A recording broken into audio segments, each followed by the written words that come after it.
PPT가 준비가 되는 대로 시작을 하려고 하는데요.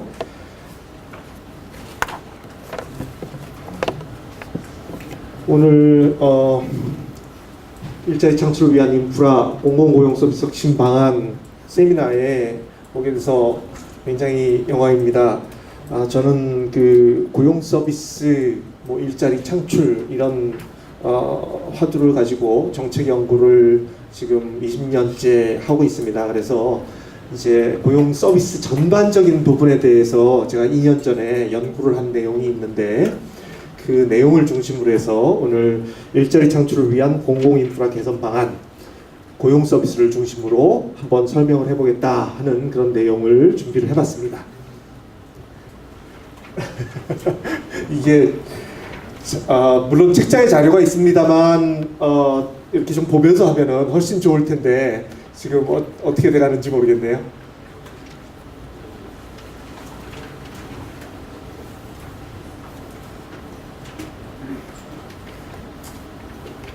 일단은 제가 오늘 말씀을 드릴 그 내용은 목차는 일단 우리나라 노동시장이 지금 어떤 문제점을 갖고 있는가에 대한 부분을 간단하게 짚고 무엇이 원인인지를 살펴보는 그런 인트로덕션을 갖고요.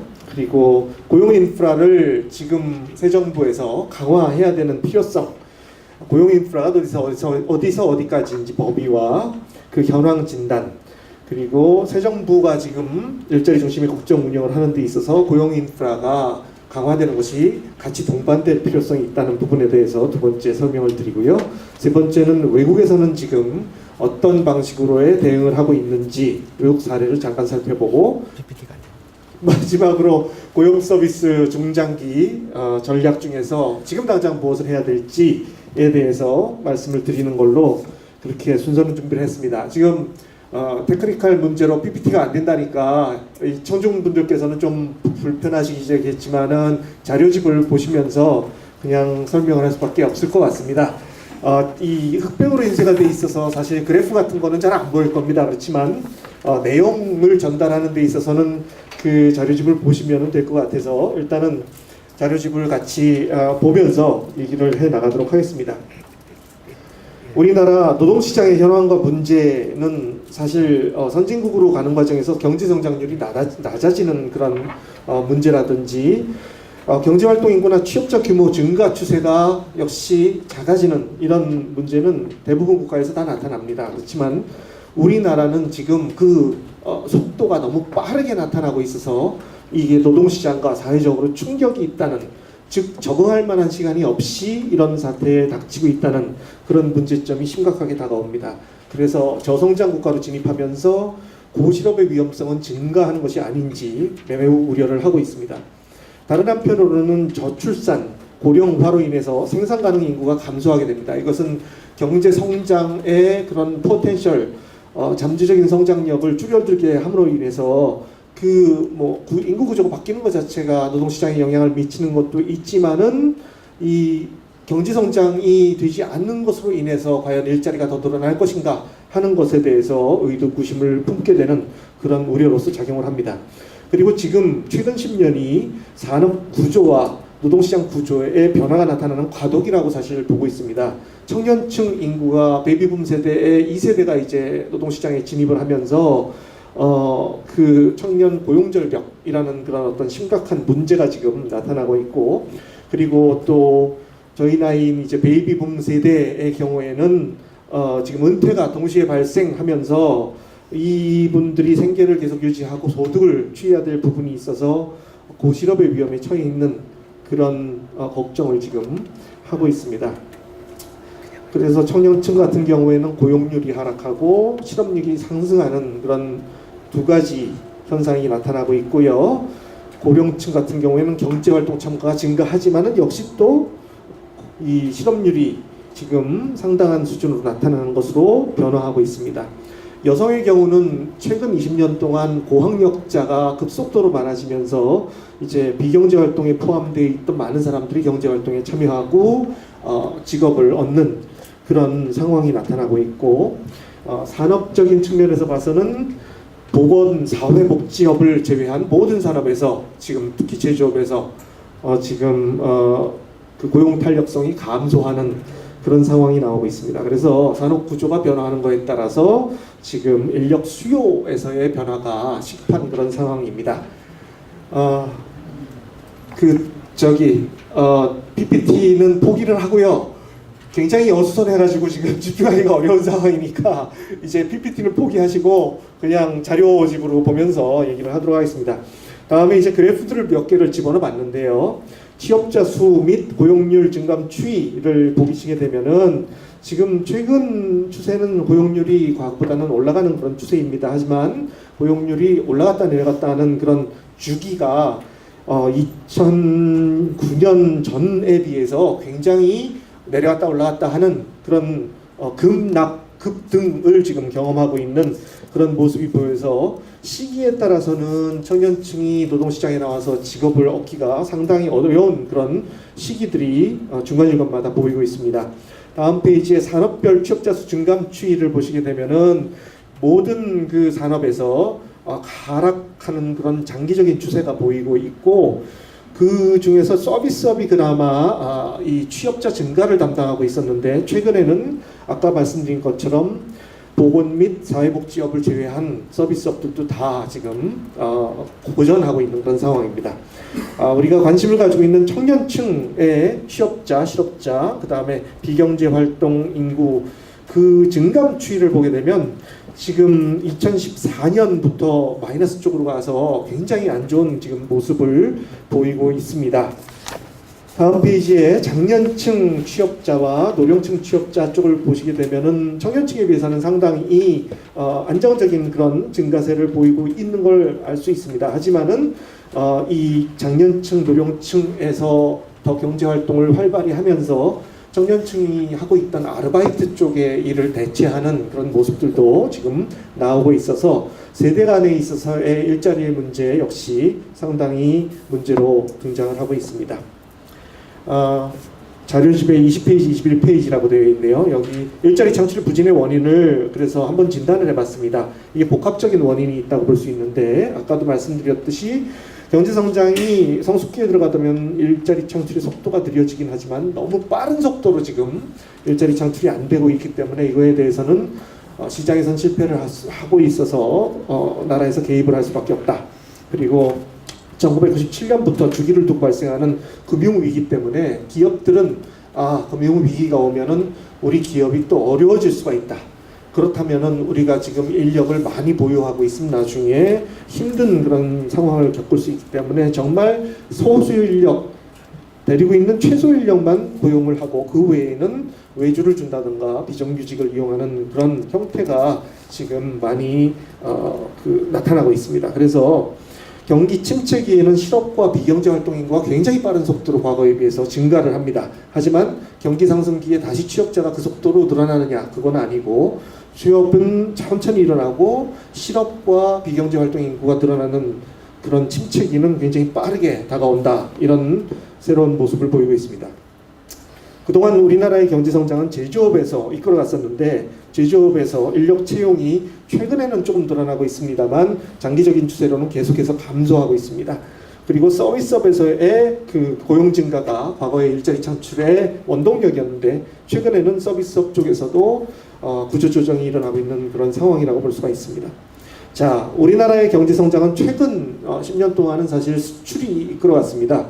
근데 이 수출 그리고 대기업, 제조업이 고용 창출에 있어서는 지금 중소기업, 그 다음에 내수산업, 서비스업에 비해서 작은 인원을 고용하는 것은 지금 일반적인 사실입니다. 그래서 지금 일자리에 중심을 둔다고 하면은 내수산업을 활성화시키는 방법을 생각해야 될 것이고 중소기업들이 생존율을 높이고 발전할 수 있는 그런 방안을 만들어야 될 것이고 그리고 서비스업에 있어서의 발전이 일어나야 된다라고 말씀을 드릴 수가 있겠습니다. 그리고 이 수출 증가가 국내에서 부품이나 소재들이 만들어져서 완성품이 만들어져서 수출이 된다 그러면은 그러면은 국내 고용에 상당히 도움이 될 텐데 지금 부품 소재 쪽은 뭐 제가 20년 전에 산업연구원에 있을 때부터 부품 소재 산업을 발전시켜야 된다는 얘기가 있었습니다만 아직도 수입에 의존하고 있는 그런 비율이 너무 크기 때문에 수출은 많이 증가하는 데 불구하고 국내 고용이 늘어나지 않는 그런 현상들이 나타나고 있습니다. 그래서 이런 환경 변화에 따라서 지금 고용 없는 성장으로 우리는 가고 있는 것이 아닌가, 이런 우려를 생각할 수밖에 없고, 이렇게 고용, 실업에 대한 문제가 심각한 상황에서는 그렇다면 과거에 비해서 고용을 늘리기 위한 그런 모든 노력을 더 강화할 수밖에 없다. 지금 정부도 거기에 주안점을 두고 예산을 굉장히 많이 투입하고 있는데요. 이런 판단을 내리게 되고, 그러기 위해서는 고용 인프라를 강화할 필요성은 굉장히 지금 중요하다라고 얘기를 할 수가 있겠습니다. 22페이지, 23페이지를 보시면 그래서 고용 인프라를 강화해야 되는 필요성, 이게 굉장히 과거에 비해서 시급하다라고 얘기를 할 수 있고, 전 세계적으로 경제 성장에 비해서 고용 창출이 능력이 저하되는 문제가 나타나면서 신성장 산업을 만들어내는 게 지금 일자리 창출에 있어서 굉장히 중요합니다. 기존 산업에서 일자리가 늘어나는 것보다는 사실은 신산업에서 일자리가 만들어지는 것이 가장 일자리 창출에 있어서 근본적인 해결책이라고 볼 수 있고, 최근에 일자리가 제일 많이 늘어나고 있는 부분이 아까 법원, 사회 서비스라고 얘기는 했지만 순수한, 그쪽은 공무 부문이 많기 때문에 순수한 산업적인 면에 왔을 때는 지금 판교별이라고 해서 게임 산업, 정보통신 산업 쪽에 일자리가 늘어나는 부분이 사실은 지금으로서는 순수 산업 쪽에서는 가장 좋은 그런 원천으로 자리 잡고 있습니다. 그런데 이 신산업 발전에서 일자리가 늘어날 때에 이 수요되는 인력에 대한 교육 훈련, 그리고 이게 미리 예측이 돼서 그쪽에 일을 할 수 있는 그런 어떤 능력을 갖춘 사람들을 키워내야 되는데 이게 지금 잘 안 되고 있습니다. 미스매치죠. 그리고 고학력의 노동 공급이 지금 일어나고 있는데 노동 수요는 아직도 우리나라는 값싼 노동력을 원하는 그런 기업들이 많으면서 이렇게 높은 교육 수준을 받은 사람들을 뽑아서 일을 시키는 기업들은 아직까지 부족한 그런 상황입니다. 자, 그리고 기업들이 하는 얘기는 우리가 필요한 인력이 분명히 있는데 대학에서 제대로 가르치는 그런 게 없어서 우리가 필요한 인력을 뽑으려고 하면 사실 사람이 없다, 뭐 이런 얘기를 합니다.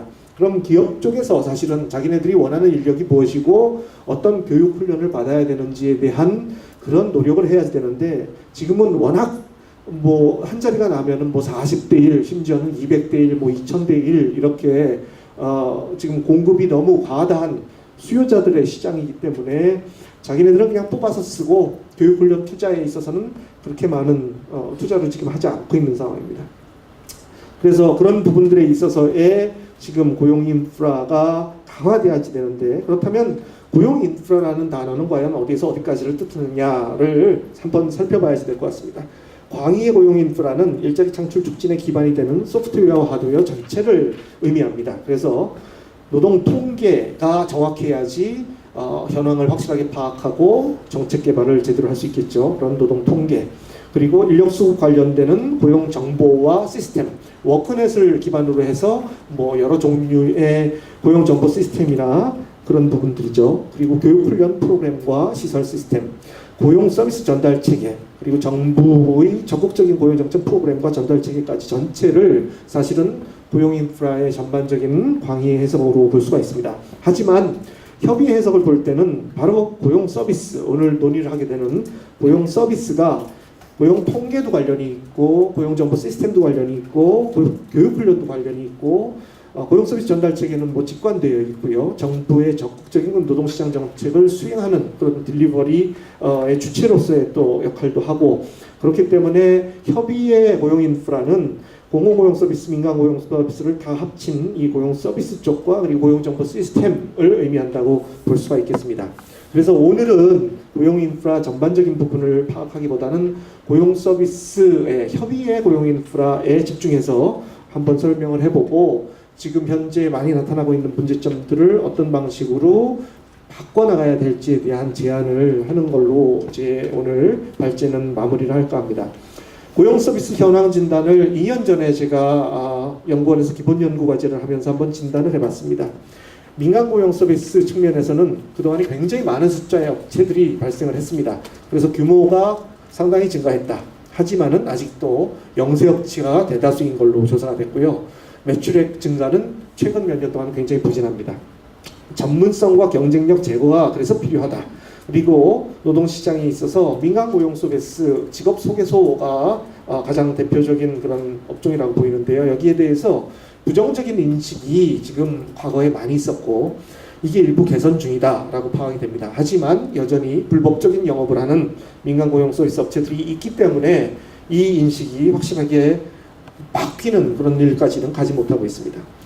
공공고용 서비스는 고용센터 외에도 뭐 지방자치단체에서 하는 그런 공공고용 서비스도 있습니다만 고용센터를 중심으로 조사를 해봤더니 행정 업무가 과다해서 고용 서비스 업무도 해야 되지만 행정 업무가 과다해서 고용 서비스 제공에 한계가 있다라는 얘기를 합니다.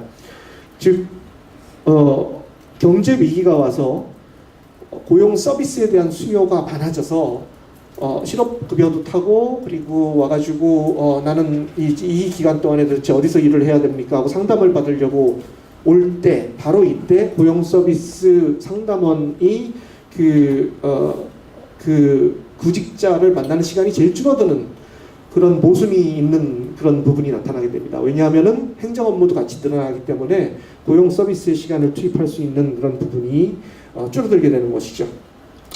특히 이 노동시장이 악화된 상황에서 그래서 고용지원금, 피보험료관리, 실업급여 등 부정수급 감시 이런 행정 업무가 늘어나고 적극적 노동시장 정책이 실현되는 것도 이 고용센터를 통해 가지고 실현되는 경우들이 발생을 하게 돼서 실질적인 구인구직 취업 알선을 위한 시간이 감소하는 그런 문제점을 발견할 수가 있었습니다. 다음으로 고용센터 내부의 인력 2007년에 직업상담원의 공무원화가 이루어졌다고 아까 설명이 있었는데 그 이후에 인력 증원의 제약이 발생합니다. 왜냐하면 공무원이기 때문에 있고요. 일이 많아지고 뭐 어떻게 된다고 하더라도 공무원을 더 늘리는 방식으로 하기는 어려웠다 이런 얘기가 나오게 되는 것이죠. 그래서 다양한 형태의 뭐 계약직이라든지 시간제라든지 발생을 하게 되는데 이게 내부 갈등과 사기 저하로 이어져서 고용센터 내부의 그 발전을 위해서 똘똘 뭉쳐가지고 무엇인가를 해야지 될 텐데 상당히 제약 조건으로 발생을 하고 있다고 조사가 됐습니다. 자, 이런 현황 진단을 바탕으로 해서 지금 무엇을 변화해야 될 것이냐를 이제 얘기를 해야 될 텐데 새 정부 패러다임에서 일자리 중심의 국정 운영을 하는 것이 과연 고용센터와 무엇이 관련이 있을까를 한번 짚고 넘어가야 된다고 생각을 해봤습니다. 그래서 지금 국정 운영 5개년 계획에 적극적인 노동시장 정책 강화와 사회 안전망 확대, 성별 연령별 맞춤형 일자리 지원 강화, 실직과 은퇴 대비하는 일자리 안전망 강화, 이거 다 고용센터하고 관련이 있는 일이죠. 일이 늘어나게 될 것입니다. 일자리 중심 국정 운영을 위해서는 전달 체계의 확대 강화가 필요하다라는 인식을 갖고 있고요. 고용 서비스, 적극적인 노동시장 정책, 고용 관련 사회 안전망을 제공하는 노동청과 고용센터의 업무가 그래서 이런 전달 체계의 확대 강화를 어떤 방식으로 할지 아직 세부 계획은 나와 있지 않지만 업무가 늘어날 것은 확실하다. 그렇다면 앞으로 고용센터를 어떻게 확대 강화할 것인가? 여기에 대한 이제 그 방안이 필요한데 지금 여기에 대해서는 아직까지는 발표가 된 부분은 없습니다. 단 현재의 인력 구성과 업무 구조로는 효과적인 정책 수행이 어렵다라고 밖에는 판단을 할 수가 없는 것이죠. 24페이지, 25페이지를 보시면은 성별, 연령별 맞춤형 일자리 지원 강화와 그 다음에 실직과 은퇴에 대비하는 일자리 안전망 강화에 있어서 어떤 내용들이 지금 국정 운영 5개년 계획에 포함되어 있는지를 간단하게 정리를 해봤습니다. 그 부분은 한번 살펴보시고요. 자, 최근 OECD 국가의 노동시장 변화와 대응 방식을 그렇다면 다른 나라도 이러한 현상들이 벌어지고 있을 텐데 어떻게 대응하고 있는지를 한번 찾아봤습니다. OECD 국가들도 노령화, 그 다음에 뭐 산업구조 변화 이런 부분들이 똑같이 이미 진행이 됐었죠. 그래서 고용 관행, 기술 혁신, 일자리 구성 배분 이런 데 있어서 역시 변화가 있었고 정보통신 기술과 결합을 시켜서 고용 서비스와 복지급여가 전달되고 관리되고 확산되는 그런 이 고용 서비스에 대한 인프라를 강화하는 쪽으로 지금 노력을 하고 있는 걸로 나타나고요. 그리고 적극적인 근로 연계 복지 제도를 향해서 급진적으로 가고 있는 것으로 나타납니다. 즉 고용 서비스와 복지 서비스가 같이 지금 제공되는, 아까 고용복지 플러스 센터로 저희가 변화하는 얘기를 했는데요. 그런 방향이 다른 나라에서도 나타나고 있습니다. 특히 활성화 정책, 이 뭐 적극적인 노동시장 정책이라고도 할 수 있는데요. 이 부분에 있어서 구직 기술을 향상시키고 실업자와 기타 취약계층을 일자리에 연계하는 그런 다양한 개입 장치와 노동시장 프로그램들이 점점 더 많아지고 확산되는 그런 모습을 보이고 있습니다. 그래서 지금 선진국들의 경우에도 마찬가지로 고용 서비스의 강화 쪽에 그 단발적인 무슨 일자리를 제공하는 프로그램보다 이쪽에 강화하는 쪽이 지금 대세다라고 판단이 되고요. 독일, 영국, 덴마크, 네덜란드의 4개국, 우리나라와 비슷한 그런 공공고용 서비스를 갖고 있는 곳은 어느 쪽인가를 찾아보니까 독일과 영국이 중앙정부에서 지도를 해가지고 전달하는 체계를 갖고 있는 걸로 파악이 됐고요.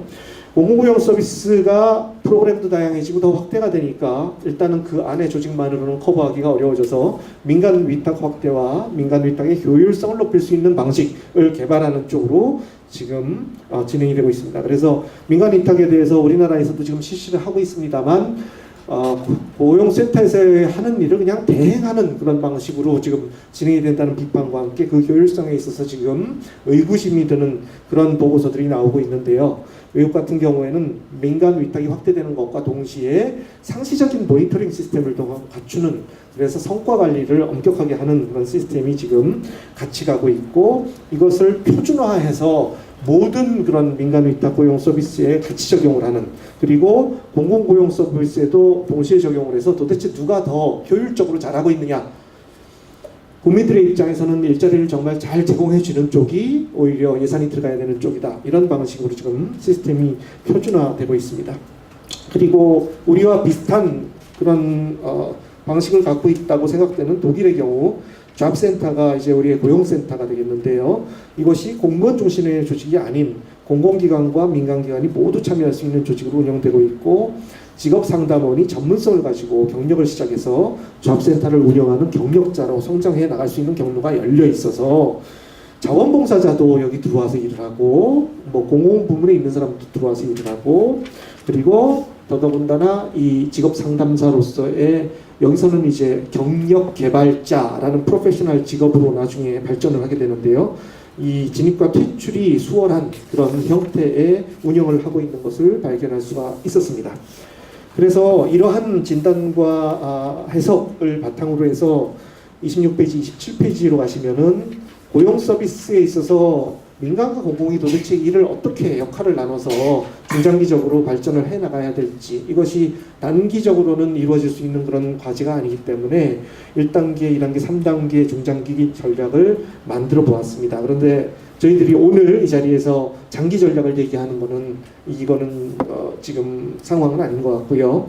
그래서 지금 당장 무엇을 해야 될지 2017년에서 20년까지 그 중에서 공공고용 서비스 쪽이 어떻게 변화를 하는 것이 그 방향적으로 맞는지에 대한 제 생각을 마지막 페이지에 정리를 해봤는데요.